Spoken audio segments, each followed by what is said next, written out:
Peace, fam. Peace to the fam. It's your brother Sue Tech. Uh, I know I don't have too many followers as of yet, but I want to say I do appreciate the followers, subscribers that I do have, the supporters, all the y'all that share the videos, so forth.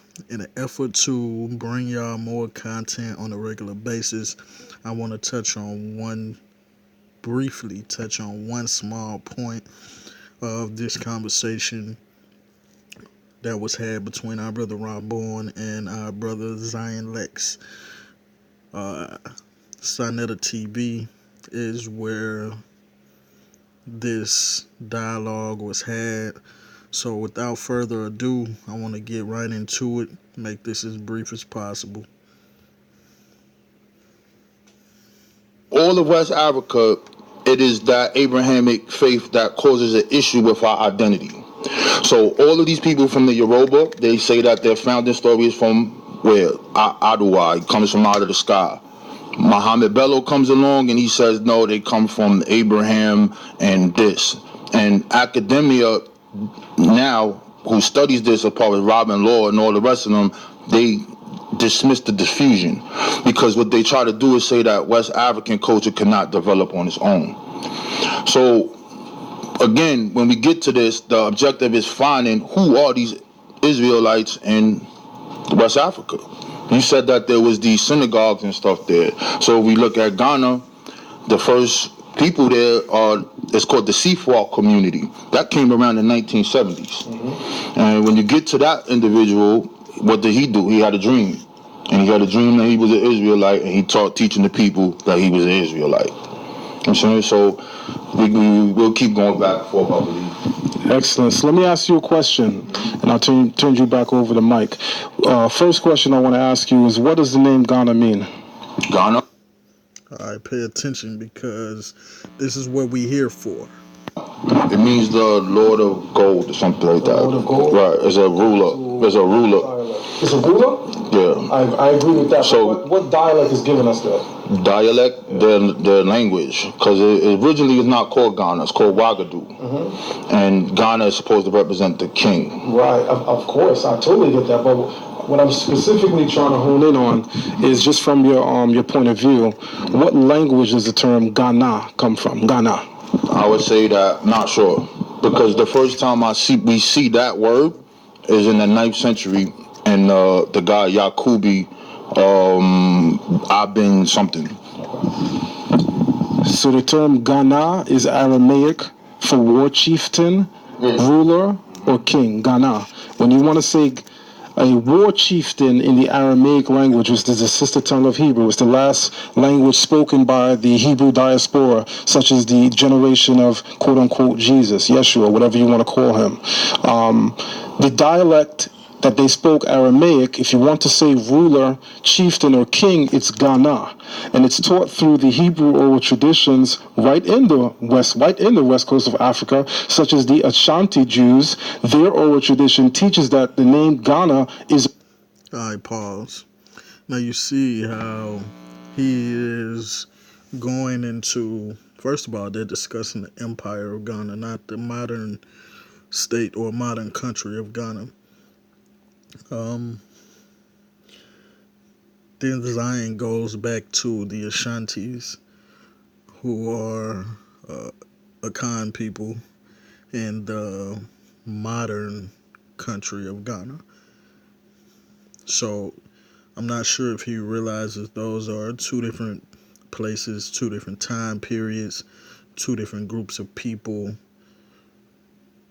You know, it's just different. It's not the same. Ghana that we see today, the country, is not the same as Ghana, quote unquote, Ghana, the empire.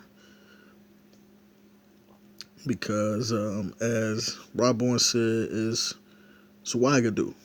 It's the empire of Ouagadougou or Ouagadougou. So why is he doing this? Why is he asking this question? He's asking this question to be able to place himself as an Israelite in West Africa, in the Kingdom of Ghana or the Wagadu Empire, and say that those were Israelites. Right? That's why that's his whole point. So, if you understand what he's trying to ask this question for, again, let me reiterate. He's asking, where did the name Ghana come from? And then he answers, it's Aramaic.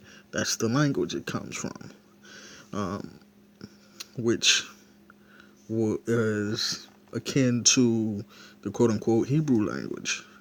So if the title for these kings of Wagadu is an Aramaic term, that's his way of placing Israelites to be the rulers of the Wagadu kingdom.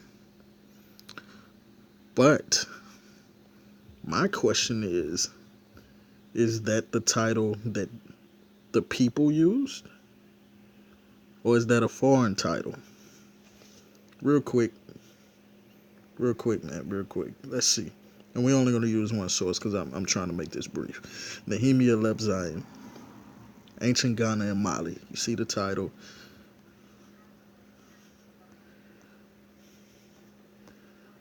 All we got to do is go down.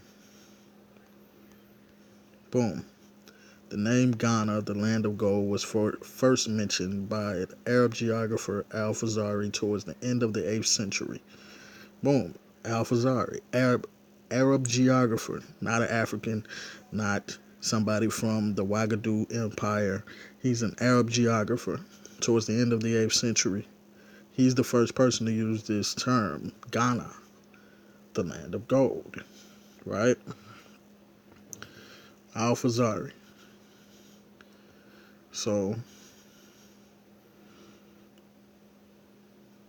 just so you know, I'm not making this up, and you know Nehemiah isn't making this up. You know what I mean? You can go to Wiki and get the same information.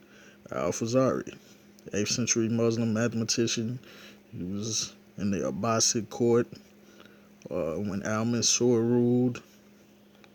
Let's go right here to the end of at the end of the 8th century, while at the court of the Abbasid Caliphate, this Muslim geographer mentioned Ghana, the land of gold. Right? So this is this dude. He's Arab. He's not from Africa. It doesn't even, as you can see, it doesn't even say even visited Africa. So, you know, the source is where I just took you. Ancient Ghana and Mali by Nehemiah Lebzayin. He's a cold dude, man. I'm telling you, I need to get on the Nehemiah if you haven't yet, especially if you want to deal with the medieval empires of West Africa and Islam in relation to Africa, period, you know. So let's see the title that the native people actually used. And the native people were what we should know. But if we don't, the native people of the Wagadu Empire or the Ghana Empire were Soninke, right? So, and this comes from this excerpt is from the same place, Nehemiah, Ancient Ghana and Mali. It says, the kingdom of Wagadu and its capital at Kumbai prospered under the rule of Diabe Sise and his descendants, who were given the title Manga or Maga. The title Manga or Maga, not Ghana, that came from Al-Fazari, right? Manga or Maga is the title that the native people used. How do we know that the native people used this term? All we gotta do, same source from the same book, and it's giving you an excerpt from the Tariq al-Fatash, which, if you know anything about West African history, a lot of information that we know comes out of the Fatash and the Tariq al-Fatash and the Tariq al-Sudan, right? So this is one of those big boy Arabic sources for West Africa, right? So what does it say? We'll go down to the second paragraph. Kaya Maga, that's that title again. Kaya Maga in Wakore, or Soninke, the Soninke language. In the Soninke language, Kaya Maga, or Maga, means king of gold. So this is how we know that this is the title. This is the title that the natives used for the king of the Empire of Ouagadougou. It wasn't Ghana. Sorry, Alfazari. It wasn't Ghana. The native people were Soninke, the people of their empire, the rulers and the people of their empire. They were Soninke. And the name, the title that they used was a Soninke word for king of gold. Maga, Manga, or Kaya Maga. It wasn't Ghana. So his attempt to place himself as an Israelite in West Africa in the empire, in our precious empire of Ouagadougou, you failed. I feel like if nobody else will protect and defend West Africa, it's my duty to. I know I'm not the only person that does this. Like my brother Rob Bourne does this, Garfield does this, the Mozzie clan does this. On Kofi Potside TV we do this. But like I said, man, in an effort to bring y'all more content on a regular basis, I'm just gonna start breaking down whatever I can break down. Just short and brief.